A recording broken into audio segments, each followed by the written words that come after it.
Hello everyone and welcome back to my channel, and I hope that you're all doing very well. So in today's video we'll be discussing unit 4 of literature and cinema, that is visual pleasure and narrative cinema by Laura Mulvey. So before this video goes on, let's quickly see the introduction to the author, that is Laura Mulvey. So Laura Mulvey is a British feminist film theorist and filmmaker. तो ये कौन है?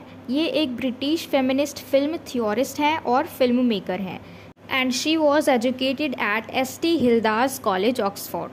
और इनको जो education है वो कहाँ से मिली? At St. Hilda's College Oxford in England.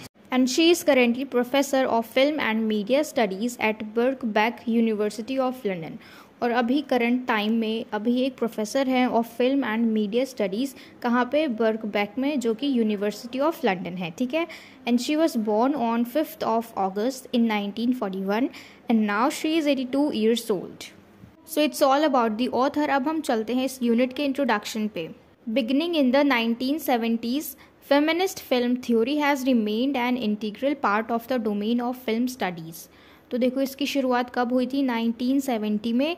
किस चीज़ की? फेमिनिस्ट फिल्म थ्योरी की। और ये अभी तक जो भी फिल्म स्टडी का जो क्षेत्र है उसका एक इम्पॉर्टेंट पार्ट रहा है, ठीक है। यानी जो डोमेन है फिल्म स्टडी का, उसमें इसका बहुत ही इम्पॉर्टेंट रोल है फेमिनिस्ट फिल्म थ्योरी का। अब देखो फेमिनिस्ट का मतलब समझना बहुत ज़रूरी है, जिसको पता है वेल एंड गुड, नहीं पता तो हम जान लेते हैं। फेमिनिस्ट का मतलब कोई ऐसा इंसान जो कि विमेन के इक्वल राइट्स के लिए सपोर्ट करे। हमारी जो इंडियन सोसाइटी है ये शुरू से ही पेट्रियार्कल है, ठीक है। तो इसीलिए यहाँ पे जो विमेन है वो फेमिनिस्ट होती जा रही हैं धीरे धीरे, क्योंकि उनको भी उतने ही राइट्स चाहिए जितने मेन के पास है, उतने ही विमेन के पास भी होने चाहिए। और जो भी ऐसी थिंकिंग रखता है कि हाँ भाई विमेन के पास भी सेम राइट्स होने चाहिए, उनको सेम अधिकार होने चाहिए, मतलब किसी का भी ज़्यादा किसी का भी कम ना हो, तो उसको हम क्या कहते हैं? Feminist. Drawing a reader's attention to feminist interpretation of films and highlighting feminist issues in films, it continues to be a very important tool of literary and cultural research. तो देखो जो भी रीडर्स हैं उनका अटेंशन किस तरफ draw करा जा रहा है? फेमिनिस्ट की तरफ, ठीक है। यानी किस तरीके से फेमिनिस्ट इंटरप्रिटेशंस ऑफ फिल्म्स, यानी फेमिनिज्म को किस तरीके से फिल्म पे दिखाया जाता है, पर्दे पे दिखाया जाता है, तो उस तरीके से इस चीज़ को दिखा के जो रीडर्स होते हैं उनका ध्यान इस तरफ खींचा जाता है। यानी फेमिनिस्ट इंटरप्रिटेशन ऑफ फिल्म, यानी किस तरीके से फेमिनिज्म को फिल्म पे दिखाया जाता है, ठीक है। And highlighting feminist issues in films, और उसमें जो भी महिलाओं की जो भी इश्यूज़ होती हैं, जो भी परेशानियां होती हैं, मुश्किलें होती हैं, उन सारी चीज़ों को हाईलाइट किया जाता है उस फिल्म में। And it continues to be very important tool of literary and cultural research. यानी इस तरीके से फिर ये धीरे धीरे करके अभी बहुत ज़्यादा इंपॉर्टेंट टूल बन चुका है। किस चीज़ का? लिटरेरी, यानी जो भी हम पढ़ाई करते हैं उसमें, यानी स्टडी लाइन में, एंड कल्चरल रिसर्च का। And she wrote her pioneering essay Visual Pleasure and Narrative Cinema in 1973 and it was published in the British journal Screen in 1975. तो देखो इनका जो पायनियरिंग एसे था, पायनियरिंग का क्या मतलब है?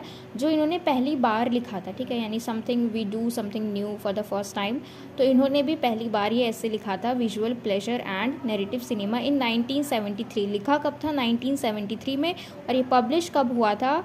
In the British journal screen 1975 में, ठीक है। यानी इन्होंने लिखा था 1973 में, लेकिन पब्लिश कब हुआ? 1975 में। इतना सबको क्लियर है? तो पहले हम जान लेते हैं टॉपिक का मतलब। देखो visual pleasure and narrative cinema का क्या मतलब है? विजुअल का क्या मतलब है? जिसको हम देख सकते हैं, सिंपली उसको देखना, किसी भी चीज़ को, ठीक है, स्क्रीन पे देखना। तो विजुअल का मतलब तो वो हो गया देखना। और प्लेजर का क्या मतलब होता है? खुशी, आनंद, है ना, एन्जॉय करते हैं जब हम उस चीज़ को देख के।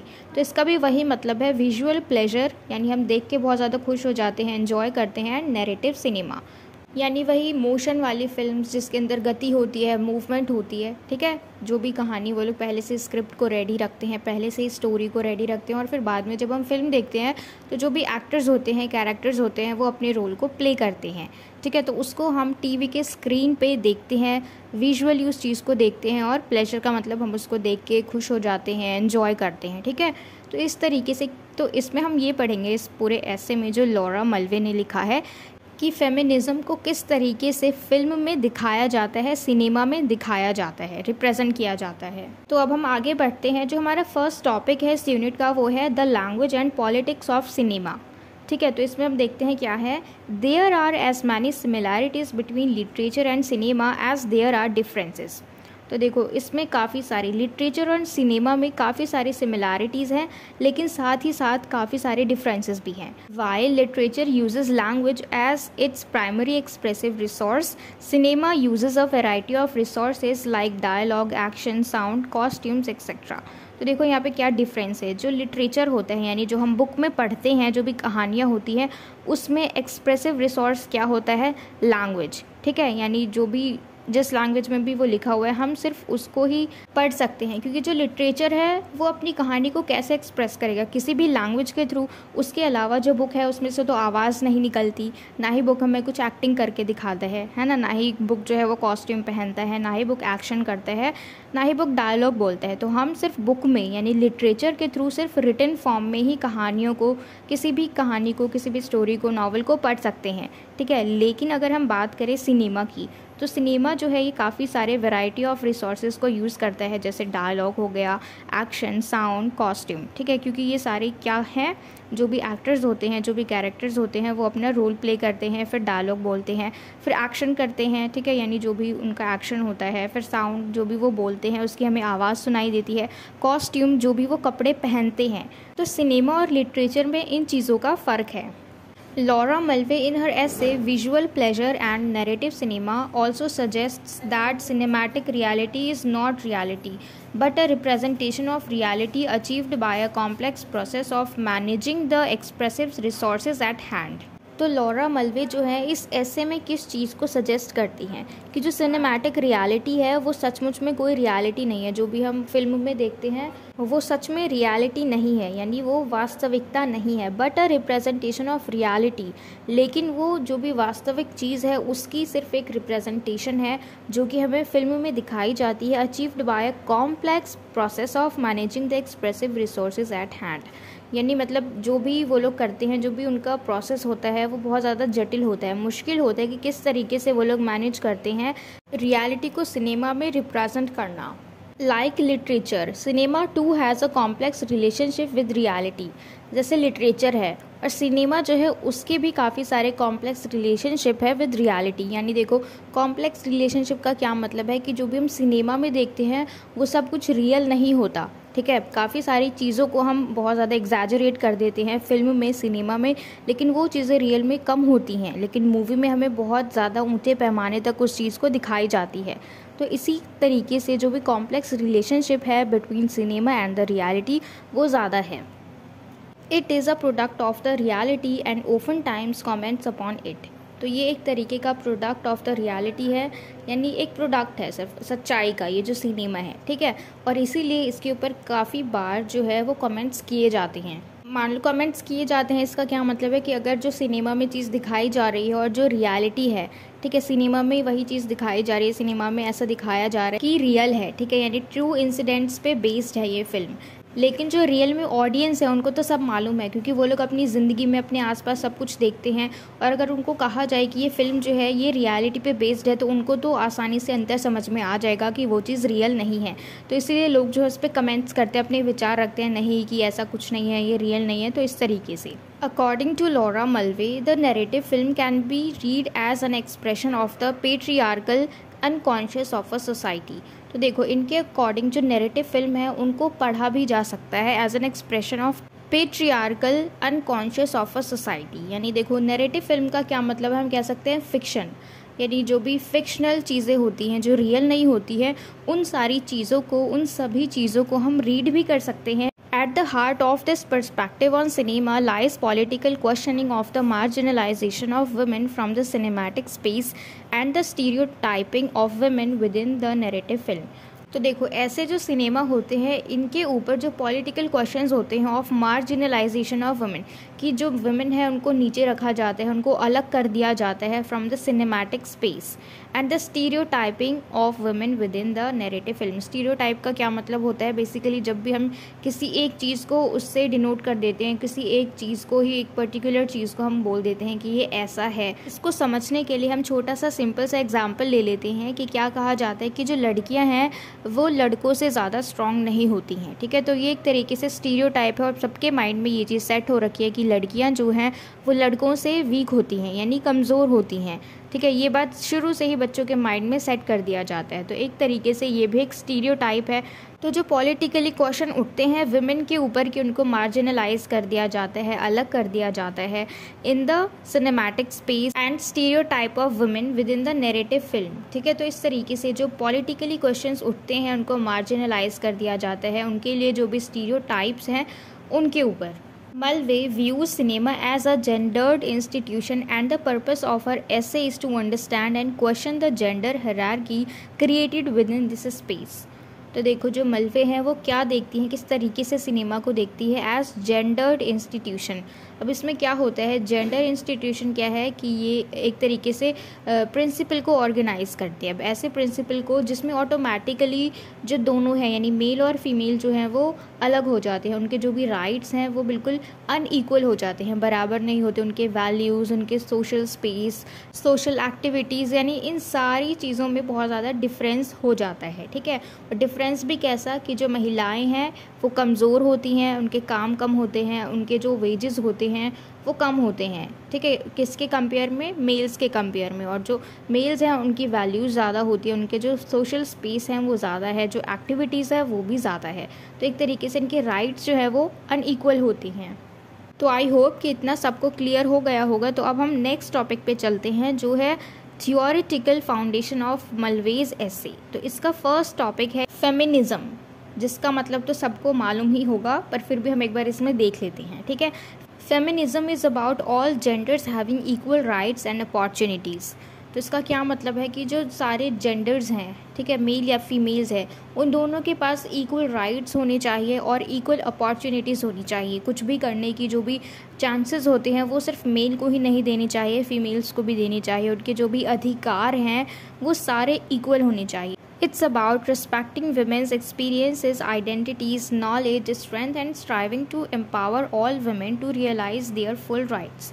तो ये किस बारे में है, उनकी जो भी एक्सपीरियंस है, वुमेन की जो महिलाएं हैं उनके जो भी एक्सपीरियंस है, उनकी जो भी पहचान है, उनका जो भी ज्ञान है, जो भी स्ट्रेंथ है, उनका सम्मान करना चाहिए ताकि उनको भी मालूम हो कि जो भी राइट्स हैं उनके पास, उनको एहसास हो उन सारे अधिकारों का कि हाँ ये सारे अधिकार वो अपने जीवन में ला सकती हैं, इन अधिकारों की वजह से वो अपनी उन्नति कर सकती हैं, अपनी ग्रोथ कर सकती हैं। The beginning of feminism can be traced as back as 18th century, for instance to Mary Wollstonecraft's vindication of rights of women 1792। तो देखो जो बिगनिंग है, जो शुरुआत है फेमिनिज्म की, अगर हम बात करें तो ये 18th century से है। क्यों? फॉर इंस्टेंस जो हमारी ऑथर हैं लॉरा मल्वे, उन्होंने मैरी वॉल्सटनक्राफ्ट्स का एक जो एसे है उसके थ्रू हमें बताया है, क्योंकि इन्होंने इस एसे में फेमिनिज्म के बारे में ही डिस्क्राइब किया है। और क्या है इस एसे का नाम? Vindication of rights of women, जो कि कब लिखा गया था? 1792 में। It is the suffragette movement of the late 19th and early 20th century, which is termed as feminism's first wave. तो देखो सफ्रेजेट का क्या मतलब होता है कि जो भी अधिकार होते हैं ना, मतदान का अधिकार, वोट देने का अधिकार। तो जो सफ्रेजेट मूवमेंट था of the late 19th and early 20th century, तो उस वक्त इसको किस तरीके से बोला गया? It was termed as feminism first wave. तो जो फर्स्ट वेव है इसको किस तरीके से ओपन किया गया, इसका जो पूरा फोकस था वो किस चीज़ पे था कि ये लोग इक्वल जॉब अपॉर्चुनिटीज़ को निकाले for women and equal wages and suffragette. यानी एक तरीके से ये जो फर्स्ट वेव ऑफ फेमिनिज्म है इसमें सबका फोकस क्या था? इनका जो प्राइमरी फोकस था वो था इक्वल जॉब के ऊपर, equal opportunities for women and equal wages and suffragette. यानी उनको बराबर पैसा मिलना चाहिए। अगर एक ही जगह पे आदमी काम कर रहा है और औरत काम कर रही है तो दोनों की सैलरी जो है वो बिल्कुल बराबर होनी चाहिए। जो दोनों की दिहाड़ी है, जो दिन की कमाई है, वो दोनों की बराबर होनी चाहिए। और महिलाओं को वोट देने का भी अधिकार होना चाहिए, ठीक है। तो ये था फर्स्ट वेव ऑफ फेमिनिज्म में। And the second wave feminists saw patriarchy constraining women's lives in many other ways as well. यानी जो सेकेंड वेव था फेमिनिज्म का उसमें क्या देखा गया कि पेट्रियार्की कंस्ट्रेनिंग, यानी मेल डोमिनेटेड सोसाइटी जो है, इस सोसाइटी में जो महिलाएं हैं उनके ऊपर काफ़ी सारी बाधाएं हैं इन मेल्स की वजह से, ठीक है। ये जो पुरुष हैं इनकी वजह से महिलाओं के ऊपर काफ़ी सारी बाधाएं हैं और वो भी काफ़ी सारे तरीके से, सिर्फ एक तरीके से नहीं, बल्कि इन मैनी वेज। तो अब इसके बाद हमारा next topic Althusser's notion of ideology.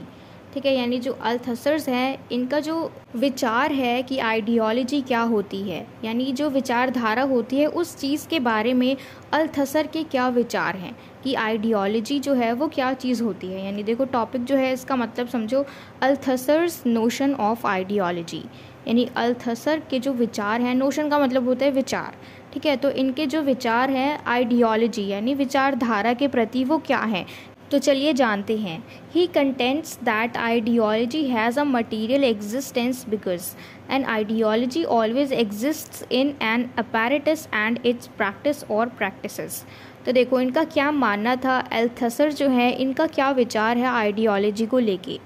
ये कहते हैं कि जो आइडियोलॉजी है इसकी एक मटीरियल एग्जिस्टेंस है।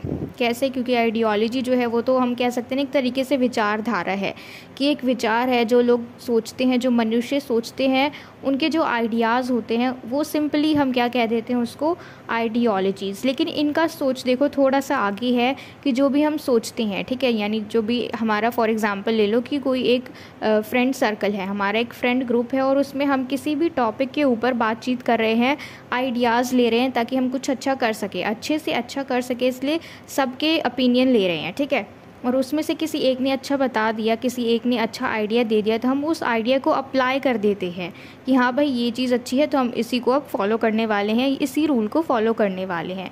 तो जब हमने उसको फॉलो किया तो हमने उसको इम्प्लीमेंट कर दिया। ठीक है, तो इम्प्लीमेंट करने के बाद जो भी चेंजेस आए, इसीलिए ये क्या कह रहे हैं कि ये एक मटीरियल एग्जिस्टेंस है।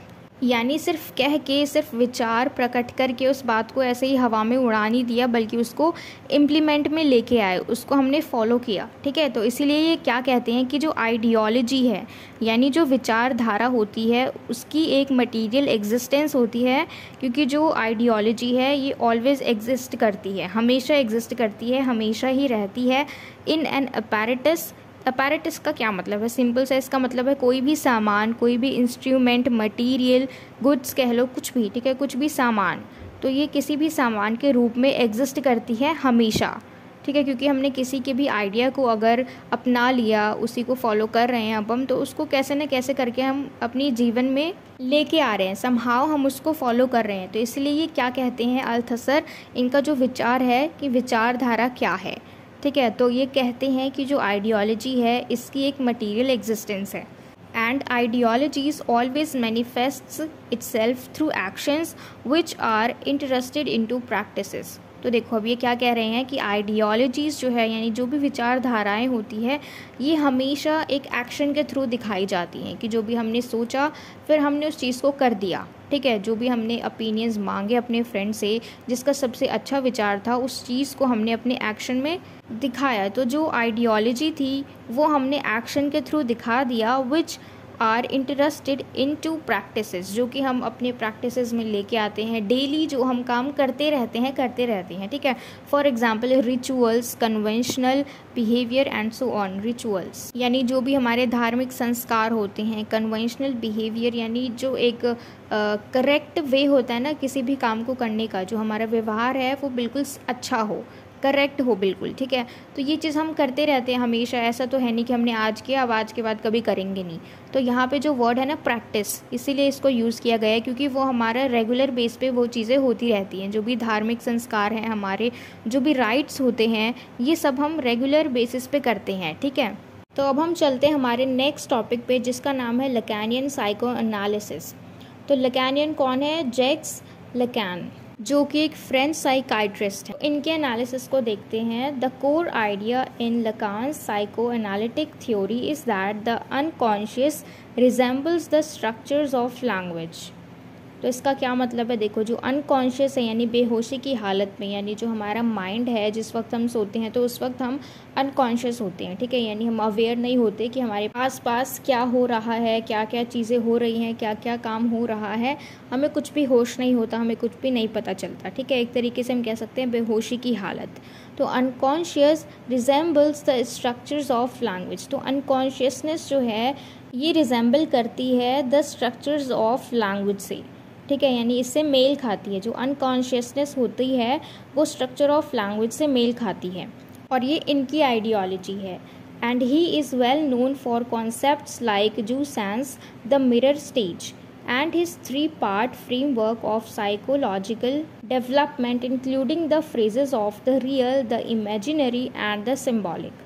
तो देखो इनको ज़्यादातर किस चीज़ के लिए माना जाता है, फॉर द कॉन्सेप्ट्स लाइक जूसेंस. जूसेंस का सिंपल सा मीनिंग होता है प्लेजर या फिर एन्जॉयमेंट, ठीक है, खुशी, आनंद, जिस चीज़ को हम एंजॉय करते हैं, इसका मतलब होता है सिंपली एन्जॉयमेंट, ठीक है. And the mirror stage, mirror stage किस लिए कहा गया है, देखो इनकी जो एनालिसिस है, साइको एनालिसिस है, इसमें दिखाया गया है कि जो इन्फेंट्स होते हैं, जो छोटे बच्चे होते हैं, वो जब भी मिरर के आगे खड़े होते हैं तो उनको क्या लगता है कि सामने उनके ही जैसा एक ऑब्जेक्ट है जो मूव कर रहा है. जिस तरीके से वो लोग मूव करते हैं उस तरीके से जो मिरर में मूवमेंट होती है, उस चीज़ को बच्चे जो है एंजॉय करते हैं और अपने आप को रिकॉग्नाइज करते हैं, ठीक है, यानी अपनी शक्ल देखते हैं, अपने आप को पहचानना जानते हैं. और इनका जो 3 पार्ट फ्रेमवर्क है साइकोलॉजिकल डेवलपमेंट का, वो किन किन चीज़ों को इंक्लूड करता है.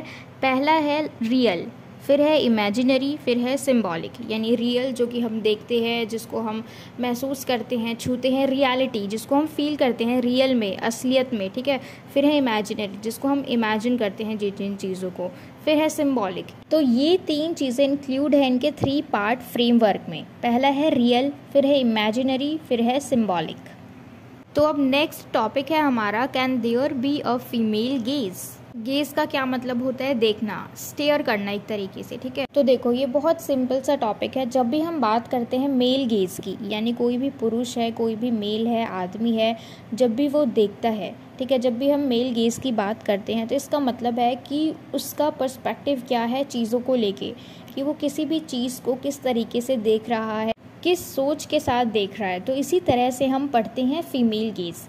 यानी अगर मेल गेज की बात करें तो कोई पुरुष का किसी चीज़ को देखना, फीमेल गेज का सेम है किसी महिला का किसी भी चीज़ को देखना, कि वो जो महिला है वो किसी भी चीज़ को किस नज़रिए से देखती है, ठीक है. तो इसमें काफ़ी सारी मूवीज़ के सहारे से दिखाया जाता है फीमेल डोमिनेंट को, कि कैसे वो सारे परेशानियों से अकेले निकलती है, ठीक है. मतलब दिखाया जाता है ना मूवी में कि बहुत ज़्यादा स्ट्रॉन्ग वुमेन है और वो कैसे अपनी परेशानियों से, अपनी तकलीफ़ों को झेल के, सारी परेशानियों से लड़ के वो निकलती है, वो जीत जाती है अपनी ज़िंदगी में, इन सारी चीज़ों को पीछे छोड़ देती है. तो हम फिल्म में ऐसे काफ़ी सारे सीन्स देखते हैं कई बार, है ना. तो मलवे जो हैं वो अपने work after thoughts on visual pleasure and narrative cinema के अंदर बताती हैं, यानी इस एस्से के अंदर बताती हैं कि हमें रीविज़िट करना चाहिए मेल गेज को, ताकि हम जो rise of female centred film है उसको समझ सकें, ठीक है. यानी किस तरीके से राइज़ ऑफ फीमेल सेंटर्ड का क्या मतलब है, कि जो फीमेल है वो किस तरीके से जीत जाती है, उनका राइज़ होता है, ठीक है, किस तरीके से वो हर चीज़ को हरा देती है, जो भी उनके रास्ते में ऑब्स्टेकल्स हैं, बैरियर्स हैं, उन सबको साइड कर देती है अपने पावर से, अपनी शक्ति से, ठीक है. किस तरीके से वुमेन को स्ट्रॉन्ग दिखाया जाता है, क्योंकि देखो जो फीमेल गेज है उसमें हम काफ़ी सारी चीज़ें देखते हैं एंड एट द एंड हम क्या देखते हैं, पावर, कि वो बहुत ज़्यादा स्ट्रॉन्ग है. किसी भी फिल्म में हम शुरू में तो देखते हैं कि हाय बेचारी लड़की है ना, अबला नारी, इस तरीके से हम उसको देखते हैं, पर धीरे धीरे करके जब वो अपनी शक्ति दिखाती है, जैसे जैसे वो स्ट्रॉन्ग बनती है, किस तरीके से वो डोमिनेंट बनती जाती है, ठीक है. यानी ये जो दुनिया है इसमें जो भी जेंडर लाइंस है उन सबको वो क्रॉस करके निकल जाती है. यानी जो चीज़ें फिक्स होती हैं ना कि अरे छोड़ो ये लड़की है क्या करेगी, अगर इसकी जगह कोई लड़का होता तो वो तो चलो कर भी लेता. तो ऐसे फिल्म में जो फीमेल का स्ट्रॉन्ग कैरेक्टर दिखाया जाता है, जो जेंडर लाइंस को भी क्रॉस कर देती हैं, ठीक है, खुद को उभारने के लिए, खुद की ग्रोथ के लिए. तो ऐसे में अलग ही नेचर उसका उभर के आता है, किसका, जो भी फीमेल कैरेक्टर है उसमें, जिसको हम स्ट्रॉन्ग दिखाने की कोशिश करते हैं, ठीक है. और अगर हम बात करें क्रिटिक्स की, तो बहुत सारे क्रिटिक्स हैं, जैसे फीमेल एजेंसी जो वॉइस ऑफ सब्जेक्टिविटी उसके बारे में लिखते हैं, जैसे कि काजा सिल्वरमैन जो कि एक अमेरिकन आर्ट हिस्टोरियन है, फिर है टेरेसा दे लॉरेटिस जो कि एक इटालियन ऑथर हैं, फिर है मैरी एन डुआन जो कि एक प्रोफेसर हैं. और इनके काफ़ी सारे वर्क्स हैं जिसमें हम जान सकते हैं कि एक सिनेमा के अंदर फीमेल कैसे दिखाई जाती है, ठीक है. तो अब हम चलते हैं इस यूनिट के लास्ट टॉपिक पे, जिसका नाम है gaze in Shonali's Bose, Margarita with the straw and Ridley Scott's, Thelma and Louise. तो इसमें हम 2 मूवीज़ के बारे में जानेंगे जिसके अंदर जो फीमेल प्रोटैगनिस्ट है वो किस तरीके से पावरलेसनेस से पावर तक आती है, ठीक है। यानी जब भी हम दिखाते हैं ना पीड़ित महिला, तो इन मूवीज़ के थ्रू, इन फिल्म्स के थ्रू हम जानेंगे कि किस तरीके से एक पावरलेस फीमेल है, प्रोटैगनिस्ट है, जो सब कुछ सहन करने के बाद, सब चीज़ से फाइट करने के बाद वो पावर को गेन करती है, ठीक है, यानी शक्तिशाली बनती है। और ये दोनों मूवीज़ कौन सी है? Margarita with a straw, MWAS, and Thelma and Louise, TAL। और हम इन दोनों मूवीज़ का रेफरेंस लेके फीमेल गेज को स्टडी करेंगे। तो चलिए अब हम शुरू करते हैं। Margarita with a straw, MWAS, and Thelma and Louise, TAL are movies that have been widely acclaimed for the portrayal of their female protagonists. Although both these movies are located in different cultural and geospatial contexts, there are many commonalities between the two. तो देखो, Margarita with the straw and Thelma and Louise, ये दोनों film जो है ये बहुत ही ज़्यादा famous है for the portrayal of their female protagonist. यानी इसके अंदर जो फीमेल प्रोटैगनिस्ट है, जो हीरोइन हम कह सकते हैं, उसको किस तरीके से दिखाया गया है, उसका जो रोल है, उसका जो कैरेक्टर है, उसके कैरेक्टर के लिए ये दोनों फिल्म बहुत ज़्यादा फेमस हुए हैं। हालांकि ये दोनों मूवीज़ जो है इनके लोकेशन में बहुत ज़्यादा डिफरेंस है, ठीक है। एक में कल्चरल दिखाया गया है, कल्चरल पे बेस्ड है सब कुछ, और एक में जोग्राफिकल लोकेशन है, ठीक है। लेकिन उसके बावजूद इन दोनों मूवी में बहुत ज़्यादा कॉमन चीज़ें हैं, बहुत सिमिलैरिटीज़ हैं। And both films have female protagonists who make the spectators look at the world through their eyes. Both protagonists are, in a sense, authors of their own journeys, and their journey is from a position of dependence to independence, from powerless to power. तो देखो, इस film के जो protagonists हैं वो लोग audience को इतना ज़्यादा एंगेज कर लेते हैं अपनी कहानी से कि जो ऑडियंस है, यानी स्पेक्टेटर्स जो है, जो उनकी फिल्म को देख रहे हैं, वो लोग पूरी दुनिया को उनके नज़र से देखने लग जाते हैं। यानी जो जो परेशानियाँ इन दोनों प्रोटैगनिस्ट को अपनी ज़िंदगी में नज़र आती हैं, वही सारी दिक्कतें, वही सारी प्रॉब्लम्स जो ऑडियंस है उनको भी नज़र आते हैं, ठीक है। यानी जो भी प्रोटैगनिस्ट अपने नज़रिए से अपनी ज़िंदगी को देखती है, उसी नज़रिए से जो ऑडियंस है वो भी देखते हैं। यानी ये लोग इतना एंगेज कर लेते हैं ऑडियंस को कि वो मजबूर हो जाते हैं कि वो भी इस फिल्म को या फिर उनकी लाइफ को इस तरीके से देखे जैसा कि प्रोटैगनिस्ट फील कर रही हैं। और दोनों ही प्रोटैगनिस्ट जो हैं वो बताती हैं अपनी जर्नी के बारे में कि कैसे उनको एक पोजीशन मिली from dependence to independence and from powerless to power, ठीक है। यानी किस तरीके से वो लोग जब दूसरों पे डिपेंड थे तो वो चीज़ छोड़ के ये इंडिपेंडेंसी को चूज़ किया, ठीक है। यानी खुद के ऊपर निर्भर रहे, और पावरलेस से, यानी जब इनके पास कोई शक्ति नहीं थी, पावरलेस से ये पावरफुल बने। Laila in Margherita with a Straw is young woman with cerebral palsy who studies at Delhi University. तो लैला जो है ये इस फिल्म में मार्गेरिटा विद अ स्ट्रॉ, इसमें एक यंग वुमेन का रोल प्ले करती हैं। इसमें एक यंग वुमेन है जिसको कि सेरिब्रल पाल्सी है, ठीक है। यानी ये कह सकते हैं हम कि एक तरीके की ये भी डिसेबिलिटी है जिसमें हम मूवमेंट नहीं कर पाते, जो हमारा बॉडी का पोस्चर होता है वो ख़राब हो जाता है, ठीक है। तो इस चीज़ से ये सफ़र करती हैं, और जिनकी पढ़ाई कहाँ से हुई है? दिल्ली यूनिवर्सिटी से। Even though she is differently abled, she does not recognize her condition as a hindrance in her life. हालांकि देखो, ये डिफरेंटली एबल्ड हैं, लेकिन फिर भी ये जो इनकी हालत है इसको कभी भी इन्होंने अपनी ज़िंदगी में बाधा बनने नहीं दिया। And as an aspiring writer she leaves India to study creative writing in New York. तो ये इंडिया को छोड़ के क्रिएटिव राइटिंग को स्टडी करने के लिए न्यूयॉर्क चली जाती हैं। The journey to USA from India and back is journey towards sexual discovery and self-discovery. तो इनकी जो जर्नी है to the USA from India and back is a journey towards sexual discovery, यानी इनकी जर्नी के बारे में बताया गया है कि किस तरीके से ये डिस्कवरी करती हैं सेक्शुअली एंड सेल्फ, यानी खुद के ऊपर जो डिस्कवरी करती है उसको इस फिल्म में एलाबोरेट करके बताया गया है। यानी इस फिल्म में मार्गेरिटा विद द स्ट्रॉ में इसमें जो यंग वुमेन है ये इस फिल्म की प्रोटैगनिस्ट है, यानी लैला जो है इस फिल्म की प्रोटैगनिस्ट है, और वो अपनी ज़िंदगी के बारे में बताती है कि किस तरीके से वो एक डिसेबिलिटी से सफ़र कर रही हैं, लेकिन इस डिसेबिलिटी को ये अपने रास्ते में नहीं आने देती, बाधा नहीं बनने देती। ये अपने आप को ऐसे ट्रीट करती हैं जैसे कि ये भी बिल्कुल नॉर्मल है, बाकी लोगों की तरह है, ठीक है। And the movie Thelma and Louise too tells the story of the transition of Thelma from a constrained housewife at the receiving end of her husband's indifference and aggression to an independent woman trying to make a life of her own even when she is a fugitive from the law. अब हम बात करते हैं दूसरी movie की, Thelma and Louise. ये जो film है ये भी हमें एक ऐसी कहानी बताती है, ट्रांजिशन ऑफ थेल्मा। थेल्मा जो है ये इस फिल्म की प्रोटैगनिस्ट है, जिससे कि हमें पता लगा कि एक हाउसवाइफ है, एक ऐसी हाउसवाइफ है जो बिल्कुल लाचार है, जो अपने हस्बैंड का गुस्सा सहती है, ठीक है, अग्रेशन को फेस करती है और फिर भी कोशिश करती है इंडिपेंडेंट वुमेन बनने की। वो चाहती है कि वो अपनी ज़िंदगी में कुछ करे, अपने लिए कुछ करना चाहती है, ठीक है। तो इस फिल्म में दिखाया गया है थेल्मा का ट्रांजिशन, कि पहले वो कैसे कंस्ट्रेंट वाइफ थी, एक लाचार पत्नी थी जिसका हस्बैंड जो है उसको अग्रेसिव तरीके से ट्रीट करता था, और फिर बाद में जो इसका ट्रांजिशन है कि किस तरीके से इसने अपनी लाइफ को बिल्कुल चेंज कर लिया, ठीक है, और किस तरीके से ये पावर में आ गई, अपनी ज़िंदगी को इसने बदल दिया। तो इसके बारे में इस फिल्म में है, थेल्मा एंड लुइस में।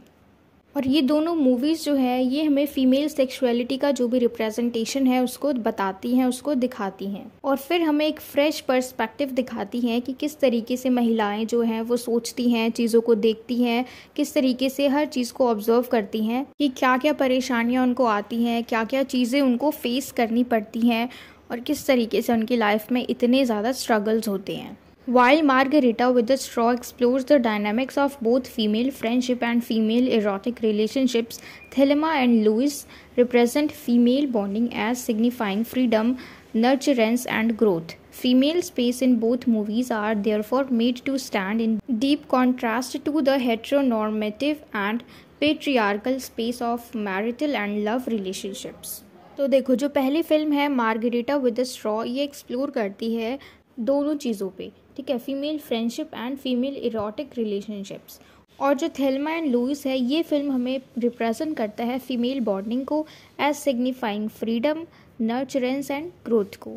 और इन दोनों ही फिल्म में जो फीमेल स्पेस है उसको किस तरीके से दिखाया गया है, हेट्रोनॉर्मेटिव एंड पेट्रियार्कल स्पेस, ठीक है, मतलब जिस तरीके से भी महिलाएं रह रही हैं उस जगह पे, तो उनका क्या आइडेंटिटी है।